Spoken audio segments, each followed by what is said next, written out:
Hello students, आपका बहुत बहुत स्वागत है मेरे यूट्यूब चैनल मुद्गल बायोलॉजी में। देखिए, आज की वीडियो में हम बात करेंगे आरपीएससी सेकंड ग्रेड एग्जाम के बारे में, जिसमें साइंस के बारे में हम यहाँ पे बात करने वाले हैं। ये एग्जाम जो कि 2022 के अंदर कंडक्ट कराया गया था, इसके बारे में हम बात करेंगे और इसमें किस तरीके से आप एग्जाम में यदि बैठना चाहते हैं, कंपटीशन की तैयारी करते हैं, तो क्या क्या चीज़ों को आपको ध्यान रखना होगा, इसके बारे में हम वीडियो में बात करेंगे। सबसे पहले मैं आपको बता दूं कि मैंने ये जो 2022 का एग्जाम था ये दिया था और इसको मैंने क्रैक भी किया है। मेरा सिलेक्शन सेकंड ग्रेड के अंदर हो चुका है, इसलिए मैं ये समझता हूँ कि आपको मैं चीज़ों को बता सकता हूँ कि किस तरीके से आपको प्रिपरेशन करनी चाहिए, कौन कौन सी चीज़ों के बारे में आपको ध्यान रखना चाहिए और किस तरीके से आप स्ट्रेटजी को फॉलो करके आप अपना भी सिलेक्शन श्योर कर सकते हैं। ठीक है, तो इस वीडियो के अंदर मैं क्या क्या चीज़ें बताऊंगा वो समझिए कि सबसे पहले हम पेपर का पैटर्न देखेंगे कि ये जो सेकंड ग्रेड का एग्जाम होता है वो पेपर का पैटर्न किस तरीके से होता है। मैं ये समझता हूँ कि आप बिल्कुल फ्रेशर हैं, बिल्कुल पहली बार आप सेकंड ग्रेड एग्जाम में बैठ रहे हैं। ठीक है, लेकिन जो एक्सपीरियंस वाले बंदे हैं जिन्होंने 1-2 अटेम्प्ट दिए हैं उनके बारे में भी हम बात करेंगे। अगला हमारा क्वेश्चन होगा कि कोचिंग लें या फिर सेल्फ स्टडी करें। ये बहुत बड़ा कंफ्यूजन होता है किसी भी एस्पिरेंट के अंदर कि हमें कोचिंग लेनी चाहिए या फिर सेल्फ स्टडी से हम एग्जाम क्रैक कर सकते हैं। आगे हम बात करेंगे कुछ स्ट्रेटजी के बारे में कि छोटी सी मोटी चीज़ें मैं आपको बताऊंगा कि यदि आपको एग्जाम को स्टार्ट करना है, प्रिपरेशन आप स्टार्ट करें, तो पहली आपकी फर्स्ट ऑफ ऑल स्ट्रेटजी क्या होनी चाहिए। ठीक है, तो चलिए वीडियो को अपन स्टार्ट करते हैं। सबसे पहला क्वेश्चन ही हमारे सामने आता है कि पेपर का पैटर्न, आखिर पेपर का पैटर्न किस तरीके से होता है उसके बारे में हम बात करेंगे। देखिए, यदि हम आरपीएससी कि जो एग्जाम होता है सेकंड ग्रेड की हम यहाँ पे बात कर रहे हैं, ग्रेड सेकंड। ठीक है, इसके अंदर उन स्टूडेंट्स उन टीचर्स की भर्ती की जाती है जो कि 9th-10th क्लास को पढ़ाते हैं। ठीक है, और सब्जेक्ट कौन सी पढ़ाएंगे, यहाँ पे साइंस सब्जेक्ट वो पढ़ाएंगे। अब हम पेपर पैटर्न की बात करते हैं तो देखिए, सेकंड ग्रेड का जो एग्जाम होता है उसके अंदर 2 पेपर कंडक्ट कराए जाते हैं। ठीक है, 2 पेपर कौन कौन से होते हैं, एक होता है पेपर फर्स्ट और एक होता है पेपर सेकेंड। ठीक है, पेपर फर्स्ट होता है आपका जीके का और पेपर सेकेंड होता है आपका सब्जेक्ट, ये जो कि हमारी कौन सी है, साइंस है। ठीक है, और दोनों पेपर के जो टोटल मार्क्स होते हैं वो 500 मार्क्स होते हैं, यानी कि 500 मार्क्स में से आपकी क्या बनेगी, कट ऑफ बनेगी। यदि जीके की बात करें तो यहाँ से आपसे 100 क्वेश्चंस पूछे जाएंगे। ठीक है, और सब्जेक्ट की बात करें तो यहाँ से आपके 150 क्वेश्चंस पूछे जाते हैं। ठीक है, इसके हो जाएंगे आपके 200 नंबर्स और इसके हो जाएंगे आपके 300 मार्क्स। इस तरीके से आपके टोटल कितने बनेंगे, 500 मार्क्स का ये क्या होगा, एग्जाम होगा। ठीक है, 2022 की कट ऑफ की हम बात करें तो जनरल की 2022 की कट ऑफ गई है 250 मार्क्स। ठीक है, अभी जो रिजल्ट आया है 13 अक्टूबर को, इसकी जो कट ऑफ गई है वो कितनी गई है, 250 मार्क्स जनरल की कट ऑफ में यहाँ पे आपको बता रहा हूँ। ठीक है, और मेरा जनरल कैटेगरी से ही सिलेक्शन हुआ है तो मैं आपको बता सकता हूँ आसानी से किस तरीके से आप प्रिपरेशन स्टार्ट कर सकते हैं। तो आप देखिए, लगभग 50% पे आपका जनरल से सिलेक्शन हो रहा है। इतने मार्क्स आपको लाने हैं 500 के अंदर से। ठीक है, हम जीके की बात किसी और वीडियो के अंदर करेंगे, आज हम केवल फोकस कर रहे हैं यहाँ पे सब्जेक्ट साइंस के अंदर कि साइंस में किस तरीके से आपको चीज़ें समझनी है। अब देखिए, अपन साइंस के पेपर पैटर्न की बात करते हैं कि हमारे सामने कितने क्वेश्चन हैं, 150 क्वेश्चन हैं। अब ये 150 क्वेश्चन किस तरीके से डिस्ट्रीब्यूटेड होते हैं, देखिए टोटल हमारी 3 सब्जेक्ट्स मेजरली पूछी जाती हैं। सबसे पहले बायो, फिर केमिस्ट्री और फिर फिजिक्स, और लास्ट में पूछे जाते हैं हमसे क्या, टीचिंग मेथड। इनके क्वेश्चन हमसे पूछे जाते हैं। यदि हम बायो की बात करें, चूंकि हम साइंस बैकग्राउंड से, यानी कि हमारी बायो मेन बैकग्राउंड होती है, तो यहाँ पे एक क्वेश्चन बढ़ा दिया जाता है, यानी कि लगभग 44 क्वेश्चन आपसे बायो के पूछे जाते हैं। केमिस्ट्री की बात करें तो 43 क्वेश्चन पूछे जाते हैं, फिजिक्स के भी आपके 43 क्वेश्चन पूछे जाते हैं और 20 क्वेश्चन आपसे टीचिंग मेथड के पूछे जाते हैं, यानी कि जो आपकी सब्जेक्ट है साइंस उसके टीचिंग मेथड के शिक्षण विधि के क्वेश्चन आपसे पूछे जाएंगे 20। इस तरीके से आपके 150 क्वेश्चन बनते हैं, जिसके आपके कितने मार्क्स बनते हैं, 300 मार्क्स यहाँ पे बनते हैं। ठीक है, तो ये तो मैंने आपको क्या समझा दिया, पेपर पैटर्न बता दिया। अब आपको कुछ चीज़ ध्यान रखनी है, वो किस तरीके से, वो चीज़ देखिए कि पहला पॉइंट आपको क्या याद रखना है कि 2018 का जो एग्जाम था उसके अंदर क्लियरली सिलेबस के अंदर हम बात करें तो क्लियरली मेंशन था कि सेकेंडरी या फिर सीनियर सेकेंडरी से किस तरीके के क्वेश्चन पूछे जाएंगे और ग्रेजुएशन से, यानी ग्रेजुएशन से कितने मार्क्स के क्वेश्चन पूछे जाएंगे। लेकिन जब 2022 का एग्जाम हुआ तो 2022 के एग्जाम के अंदर ये जो बाउंडेशन थी ये हटा दी, यानी कि कितने भी क्वेश्चन ग्रेजुएशन से पूछे जा सकते थे, कितने भी सीनियर सेकेंडरी से पूछे जा सकते हैं। यही रीजन रहा कि 2022 का जो एग्जाम हुआ है इसके अंदर ज़्यादातर पोर्शन जो है साइंस और मैथ के अंदर या फिर हर सब्जेक्ट के अंदर ग्रेजुएशन वाला पोर्शन ज़्यादा ही डाल दिया गया, जिस वजह से जो पेपर था वो बहुत टफ माना गया था उसको। ठीक है, कि बहुत ज़्यादा टफ था, इसी वजह से जो आप देखिए मैथ की जो सीट है वो वेकेंट रही और साइंस के भी लगभग उतने ही स्टूडेंट के सिलेक्शन हुए जितने पास किए गए थे। ठीक है, तो ये बाउंडेशन हटा दी गई है, तो 2022 से बिल्कुल अलग पैटर्न हो गया है यहाँ पे, सॉरी 2018 से बिल्कुल अलग पैटर्न हो गया 2022 का, और सेम पैटर्न ही आगे रहने वाला है आपका। ठीक है, तो एक चीज़ तो आपको ये याद रखनी है। दूसरी चीज़ आपको क्या याद रखनी है कि एक रूल है जो नया आया है 2022 के पैटर्न से ही स्टार्ट हुआ है, 40% रूल। ठीक है, क्या है 40% रूल।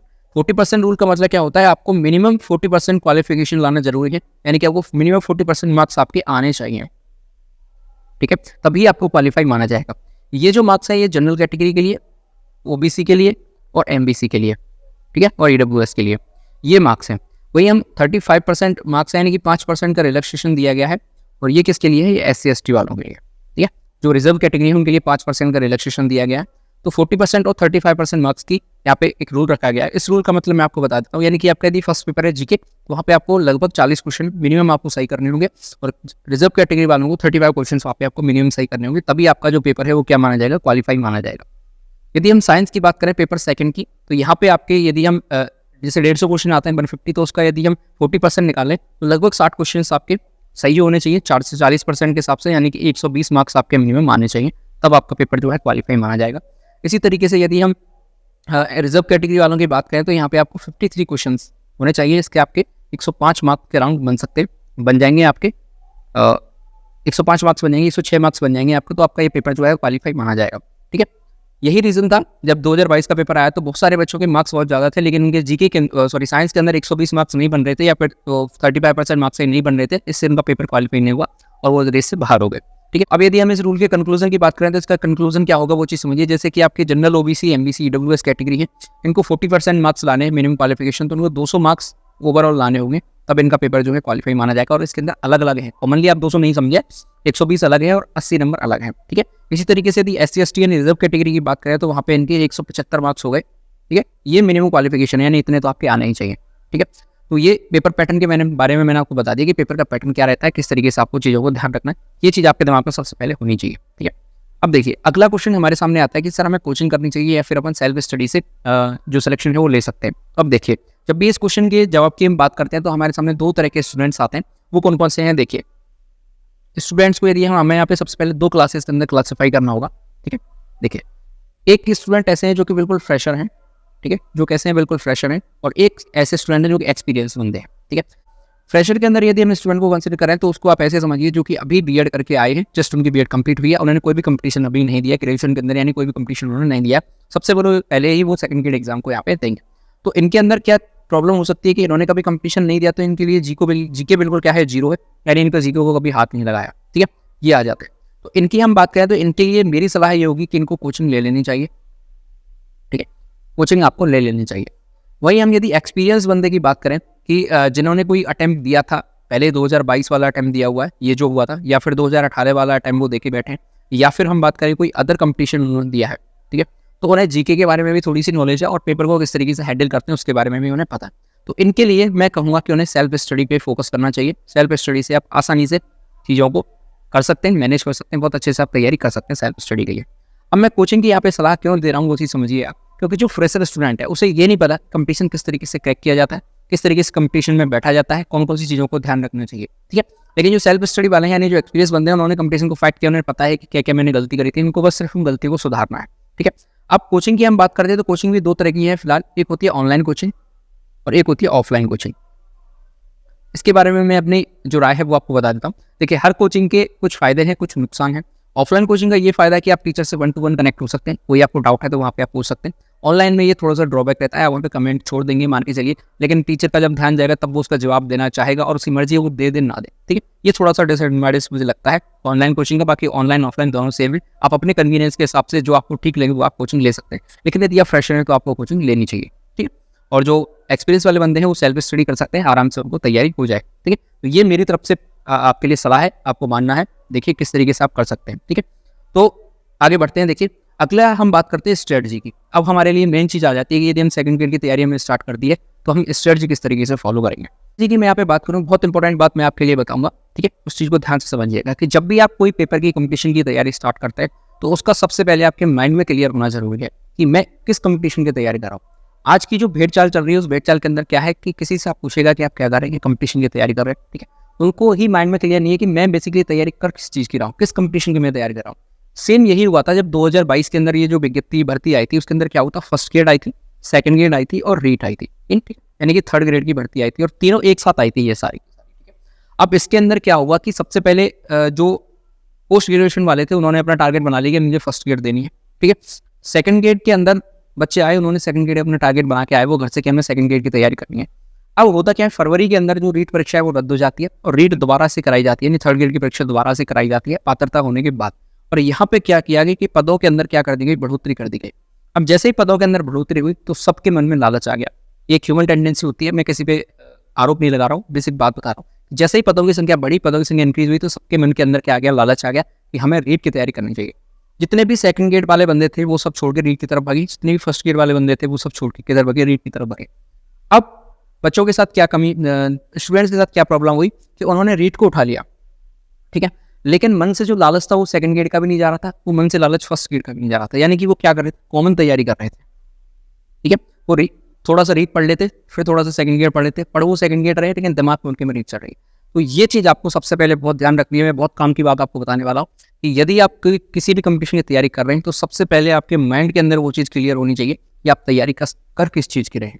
मैं ये नहीं कहता कि आपको सेकंड गेट की तैयारी करनी चाहिए, मैं ये भी नहीं कहता कि आपको फर्स्ट गेट की तैयारी करनी चाहिए। अगर आपको लगता है आपकी क्षमता के अनुसार कि मुझसे सेकंड गेट नहीं होगी, मुझसे फर्स्ट गेट नहीं होगी, तो आप रीड पे ही फोकस करिए। अभी फिर से दोबारा भर्ती आएंगे 2024 के अंदर, तो आप रीड पे यानी थर्ड गेट पे फोकस करिए, तो आप उस एग्जाम को क्रैक कर लेंगे, ठीक है। लेकिन अब यहाँ पे क्या होता है कि आप मुझे बताएंगे कि सर बहुत से ऐसे स्टूडेंट हैं जिनका तीनों के अंदर सिलेक्शन हो गया, बहुत से ऐसे इनका सेकंड गेट के अंदर रीड के अंदर भी हो गया, तो उनकी क्या प्रॉब्लम है वो चीज़ समझिए कि उन्होंने एक बार पहले रीड की तैयारी करी हुई है, ठीक है, तो अब उन्होंने सेकंड गेट की तैयारी करी, तो रीड का उनका मैं ये मानता हूँ कि लगभग 80% 90% काम उनका हुआ रखा था। अब वो सेकंड गेट की तरफ कूदे थे, लेकिन जो बच्चे रह गए हैं उनकी क्या प्रॉब्लम थी कि उन्होंने रीड की तैयारी ना तो रीड की ढंग से करी थी और ना ही वो सेकंड गेट की ढंग से कर पाए। तो यदि आपने रीड की तैयारी बहुत पहले से कर चुके हैं और अब आप सेकंड गेट की तरफ उतरना चाहते हैं तो आपका रीड बहुत आराम से हो जाएगा, बहुत आसानी से हो जाएगा, मैं ये समझता हूँ, ठीक है। लेकिन आपकी रीड की पहले का तैयारी की हुई होनी चाहिए। तो आपको सबसे पहले क्या करना है, माइंड के अंदर ये चीज़ क्लियर होनी चाहिए कि मैं सेकंड गेट की तैयारी कर रहा हूँ तो मुझे सिर्फ सेकंड गेट पे फोकस करना है। उसकी पढ़ाई से यदि कोई एग्जाम निकल जाता है बहुत अच्छी बात है, कॉन्ग्रेचुलेशन है आपके लिए, लेकिन उसकी तरफ आपको अलग से कोई किताब ना उठानी पड़े। शर्त ये रख रही है आपको कि उससे आपको कोई अलग से किताब ना उठानी पड़े, उसकी तरफ फोकस ना करना पड़े, बस आपको फोकस सिर्फ एक ही चीज़ पे रखना है, तभी आप सिलेक्शन ले पाएंगे, मेरी गारंटी मान के चलिए। मैं भी आपकी तरह स्टूडेंट हूँ, मैंने भी सिर्फ सेकंड गेट की प्रिपरेशन करी थी, मैंने भी रीड का एग्जाम दिया था, लेकिन मेरा रीड के अंदर नहीं हुआ क्योंकि मैंने इसकी तैयारी नहीं करी, ठीक है। चलिए, तो आपको सबसे पहले माइंड के अंदर ये क्लियर होना चाहिए कि मैं सेकंड गेट की कर रहा हूँ, मतलब मुझे सेकंड गेट की एग्जाम को ही फाइट करना है, पहली चीज़। दूसरी चीज़ की हम यहाँ पे बात करेंगे सिलेबस, ठीक है। अब बात करते हैं अपन सिलेबस की। तो जिस दिन आप तैयारी स्टार्ट कर लें, कुछ लोगों ने तैयारी स्टार्ट कर दी होगी, कुछ भी सोच रहे होंगे कि सर अभी तो भर्ती नहीं है, भर्ती आएगी तो हम स्टार्ट करेंगे। तो सिलेबस आपका डे 1, जिस दिन आपने माइंड में क्लियर कर लिया कि मुझे सेकंड गेट तैयारी करनी है, उस दिन डे 1 आपका जो सिलेबस है वो प्रिंट होकर टेबल पे आ जाना चाहिए, दोनों पेपर का, पेपर फर्स्ट का और पेपर सेकंड का। जब भी आप पढ़ने बैठे, जब भी टेबल कुर्सी पे आप पढ़ने बैठे, लाइब्रेरी के अंदर पढ़ने बैठे, तो आपको ये पता होना चाहिए कि ये सिलेबस है, इस टॉपिक को मैं आज के दिन पढ़ने वाला हूँ। ये चीज़ आपके अंदर दिमाग के अंदर क्लियर होनी चाहिए। यदि आपने कहीं पे सुना होगा कि यदि सिलेबस को आपने याद कर लिया तो आप समझिए आपने आधा रास्ता तय कर लिया, और यदि आपको सिलेबस ही याद नहीं हुआ है तो फिर आप तैयारी किस तरीके से करेंगे वो आप देख सकते हैं, ठीक है। कम से कम आपको सिलेबस फिंगर टिप्स भी याद होना चाहिए। अब प्रॉब्लम क्या होती है वो चीज़ समझिए। मैं भी स्टूडेंट हूँ, ठीक है, मैं भी एस्पिरेंट हूँ और मैं भी देख रहा हूँ आजकल मार्केट में चल के आ रहा है। प्रॉब्लम आ रही है स्टूडेंट के साथ, वो चीज़ समझिए कि कोई भी उन्हें एग्जाम दिखा सामने कि फला कोई भर्ती आई है, हम उसकी तैयारी कर रहे हैं, उन्हें सिलेबस का कुछ नहीं पता, किसी ने बता दिया कुछ राजस्थान जी के। अब वो शुरुआत से राजस्थान जी के पढ़ना स्टार्ट करेंगे, यानी कि कंप्लीट राजस्थान जी के पढ़ना उन्होंने स्टार्ट कर दिया। आरएएस के नोट्स ले आए, स्प्रिंग बोर्ड कोचिंग के नोट्स ले आए, किसी भी कोचिंग नोट्स से आप पढ़ना स्टार्ट कर दिया। उन्हें ये नहीं पता कि सिलेबस के अंदर दिया क्या हुआ है। आप सेकंड गेट का एग्जाम, सेकंड गेट का सिलेबस देखिए जीके का, ठीक है। उस सेकंड गेट के जीके के अंदर pin point topic wise mention किए हुए हैं। मैंने समझते इससे बढ़िया कोई सिलेबस हो सकता है कि उसमें पिन पॉइंट टॉपिक तक मेंशन कर दिए गए हैं कि आपको सिर्फ यही टॉपिक से क्वेश्चन आएगा और उसी टॉपिक से क्वेश्चन आता है, बाहर से क्वेश्चन आ ही नहीं सकता, किसी भी कंडीशन में नहीं आ सकता, ठीक है। अब आपने पढ़ी पूरी जीके, ठीक है, और क्वेश्चन आ गया वहाँ से। अब पूरे जीके को याद करना थोड़ा टफ है, ठीक है, लेकिन आप पिन पॉइंट जब सिलेबस वाइज चीज़ों को याद करेंगे तो आपको आसानी से चीज़ें याद हो जाएंगी। तो ये चीज़ आपको जरूर से ध्यान रखनी है कि सिलेबस आपके टेबल के अंदर होना चाहिए, सिलेबस को याद होना चाहिए पॉइंट्स पे। ये चीज़ मेरे सिलेबस के अंदर है, मैं इसी को पढ़ूंगा। अदर आपको नहीं पढ़ना है, आपको पेपर पास करना है, आपको उसके अंदर पीएचडी नहीं करनी है, तो आपको पेपर का पैटर्न पता होना चाहिए, सिलेबस पता होना चाहिए, ठीक है। चलो, अब तीसरी चीज़ की हम बात करते हैं नोट्स। अब ये भी सबसे बड़ी समस्या है, ठीक है, कि नोट्स। अब स्टूडेंट्स कहेंगे कि सर हमने तैयारी स्टार्ट कर दी, ठीक है, अब हमें नोट्स लेने। अब मैंने देखिए बहुत स्टूडेंट्स के अंदर बहुत गंदी आदत होती है कि वहाँ से नोट्स ले लिए, यहाँ से नोट्स ले लिए, किसी कोचिंग के नोट्स बना लिए। अरे भाई, आप कोचिंग से नोट्स क्यों ले रहे हो? आपके पास बहुत ज़्यादा टाइम है। मैं मान के चलता हूँ कम से कम यदि आप तैयारी करने बैठेंगे तो 10 महीने के अंदर आपका जो सिलेबस है वो हो जाएगा। आप खुद हैंड रिटन नोट्स बना के तैयार कर पाएंगे 10 महीने के अंदर, ठीक है। अब आप जब सेकंड गेट जैसी बड़ी एग्जाम की आप तैयारी कर रहे हो और आप अगर उसको 10 महीने नहीं दे सकते किसी सिलेबस के लिए, तो आपका मेरे सबसे तैयारी करना बेस्ट है। आप तैयारी छोड़ दें आज, ठीक है। मैं डिमोटिवेट नहीं कर रहा हूँ, आपको रियलिटी जो है वो बता रहा हूँ, ठीक है। तो आप अब नोट्स की क्या बात होती है कि कहीं से भी नोट्स उठा लिए, ये गलती आपको बिल्कुल भी नहीं करनी है। आपको अपने खुद से नोट्स बनाने हैं, ठीक है, खुद से नोट्स बनाने हैं। ये इतना कारगर होगा आपके लिए तरीका, मैं सच बता रहा हूँ आप जब सिलेक्शन हो जाएगा, जब आप मुझे आके बताइएगा कि ये चीज़ कारगर हुई या नहीं हुई। सेल्फ के नोट्स की बात ही अलग होती है और दूसरे के नोट्स दूसरे के होते हैं, ठीक है। ये चीज़ आपको याद रखनी है। क्यों? क्योंकि नोट्स की क्या बात होती है कि आपने कहीं से नोट्स उठा लिए, किसी भी कोचिंग के नोट्स उठा लिए, मान लीजिए कहीं से आप नोट्स लिया है, और उसके अंदर कोई चीज़ हो सकता है आपको आती हो लेकिन वो नोट्स के अंदर मेंशन है, और कोई चीज़ जिसने नोट्स बनाया उस बंदे को नहीं आती हो लेकिन वो नोट्स के अंदर मेंशन नहीं है, वो आपको भी नहीं आती थी वो चीज़, तो आप तो छूट गई ना आपकी वो चीज़। लेकिन जब कोचिंग से आप नोट्स लेके आएंगे, यानी खुद कोचिंग से नोट्स बनाएंगे, अपनी सेल्फ स्टडी से आप नोट्स बनाएंगे, तो आपको एक चीज़ को पता होगा, जो चीज़ इंपॉर्टेंट है वही आपके नोट्स के अंदर होगी और उसी से आप रिवीजन कर पाएंगे। अब नोट्स के अंदर एक और चीज़ आती है, शॉर्ट नोट्स, ठीक है। शॉर्ट नोट्स, शॉर्ट नोट्स क्यों इंपॉर्टेंट होते हैं कि शॉर्ट नोट्स को जब भी आप बनाएंगे तो खुद से बनाएंगे, आपको ये चीज़ पता होगा कि कौन सी चीज़ मुझे याद है, कौन सी चीज़ मुझे याद रखने में प्रॉब्लम आ रही है, उसी चीज़ को आप शॉर्ट नोट्स के अंदर मेंशन करेंगे।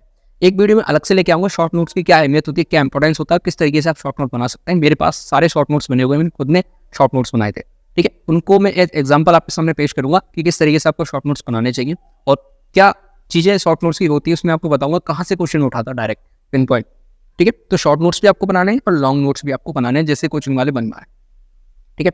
तो ये 3 चीज़ें आप ध्यान में रखिएगा। रिवाइज करा देता हूँ एक बार फिर से आपको कि सबसे पहले माइंड में क्लियर होना चाहिए, सेकंड ग्रेड का एग्जाम हम कर रहे हैं तो क्यों कर रहे हैं, सिर्फ सेकंड ग्रेड पे ही हमें फोकस करना है। दूसरा, सिलेबस आपका डे 1 के अंदर आपका टेबल के ऊपर होना चाहिए और सिलेबस को हैंड टू हैंड आपको टिक लगाते चलना है, कौन सा टॉपिक आज मुझे पढ़ना है, ठीक है। और अगली चीज़ है कि नोट्स के बारे में आपको मैंने बता दिया कि सेल्फ के नोट्स ही तैयार करें, किसी दूसरे नोट्स पर आप भरोसा ना करें, खुद की बुक लें, खुद बैठे सेल्फ स्टडी करने वाले, और जो कोचिंग जिन्होंने ज्वाइन करेंगे वो कोचिंग के नोट्स खुद से बनाएं, ठीक है। बिल्कुल किसी की फोटोकॉपी ना कराएं, कुछ भी ना कराएं। यदि आप इतनी मेहनत नहीं कर सकते कि आप खुद से नोट्स तैयार कर सकते हैं तो फिर आप क्या कर सकते हैं जिंदगी में, आप खुद देख लीजिएगा अपना, ठीक है। अगली चीज क्या आती है हमारे सामने, डेली टारगेट, ठीक है। डेली टारगेट यानी कि डेली के टारगेट आपको फिक्स करने, इस टारगेट आज मुझे इतना टॉपिक पढ़ना है, इस वीक के अंदर मैं ये टॉपिक क्लियर कर लूंगा और इस मंथ के अंदर मैं ये टॉपिक क्लियर कर लूंगा। आजकल इंस्टाग्राम पे 75 हार्ड चैलेंज जो चल रहा है आप देख रहे होंगे रील्स के अंदर, इसी तरीके से आपको चैलेंज देना है अपने आप को। देखिए अभी क्या है, थोड़ी शिथिलता हम बरत सकते हैं अपनी तैयारी के अंदर क्योंकि अभी कोई भर्ती हमारे सामने नहीं है, लेकिन आप लगभग मान के चलिए, जैसे मैंने आपको बताया 10 महीने का टाइम आपको लगेगा सिलेबस को कंप्लीट करने के अंदर, और आपको इतना टाइम तो देना भी चाहिए। और उसके बाद आप जब रिवीजन करेंगे, टेस्ट सीरीज देंगे वगैरह वगैरह, तो आपको लगभग एग्जाम लग जानी है, इतना बड़ा इसका सिलेबस है, ठीक है। तो आप ऐसा ना समझें कि आप 3 महीने 4 महीने 6 महीने पढ़ के इस एग्जाम को क्रैक कर सकते हैं, नहीं कर सकते। या पहले आप तैयारी कर रहे हैं तो ये चीज़ उनके लिए कारगर होती है जो पहले अटेम्प्ट इसको दे चुके हैं, उनके लिए कारगर हो सकती है क्योंकि उन्होंने बहुत अच्छी तैयारी करी थी। वो कुछ मार्क्स यदि रह गए हैं तो वो ऐसा कर सकते हैं क्योंकि उनके पास पहले से नींव उनकी मजबूत है। लेकिन यदि आप नींव बनाने बैठे हैं और 6 महीने के अंदर आप सोचेंगे मैं एग्जाम क्रैक कर लूंगा, तो सर नहीं हो पाएगा, सॉरी टू से। चलिए, तो ये चीज़ें आपको स्ट्रेटजी के अंदर ध्यान रखनी है। 4 पॉइंट मैंने आपको बताए हैं। इसके बाद आगे की चीज़ मैं आपको कुछ बता दूँ इंपॉर्टेंट यहाँ पे, कि इस चैनल के अंदर आप चैनल को जरूर से सब्सक्राइब कर लें। और इस चैनल के अंदर मैं क्या लाने वाला हूँ, तो सबसे पहले मैं आपको बता दूँ कि बायो यहाँ पे मैं पढ़ाऊंगा, ठीक है। बायो आपको यहाँ मैं पढ़ाऊंगा टॉपिक वाइज, यहाँ पे मैं बायो आपको पढ़ाने वाला हूँ, लगभग 1-1.5 घंटे की क्लास यहाँ पे मैं लूँगा, ठीक है। उसके बाद मैं आपको बताऊँ तो PYQs भी आपको मैं प्रैक्टिस कराने वाला हूँ। PYQs की कितनी अहमियत होती है वो मैं आपको बताऊँगा जब मैं क्वेश्चन आपको करवाऊंगा कि ये देखिए ये फला पेपर में ये क्वेश्चन आया था, अभी एज इट इज इस पेपर के अंदर भी आ गया, ठीक है। PYQ कराऊंगा। इसके बाद हम जो नेक्स्ट वीडियो इसके अंदर आएगी, नेक्स्ट वीडियो के अंदर आप सिलेबस के बारे में डिस्कस करेंगे कि सिलेबस को आपको किस तरीके से तैयार करना है, सिलेबस के अंदर क्या क्या चीज़ें होती है, ठीक है। तो आप चैनल को जरूर से सब्सक्राइब कर लें। जो भी आपके सेकंड ग्रेड की प्रिपरेशन कर रहे हैं आपके साथ वाले, उनके साथ इस चीज़ को जरूर से शेयर कर दें। वीडियो अच्छी लगी है तो लाइक जरूर करें। देश से प्यार करें, माता पिता से प्यार करें। जय हिंद।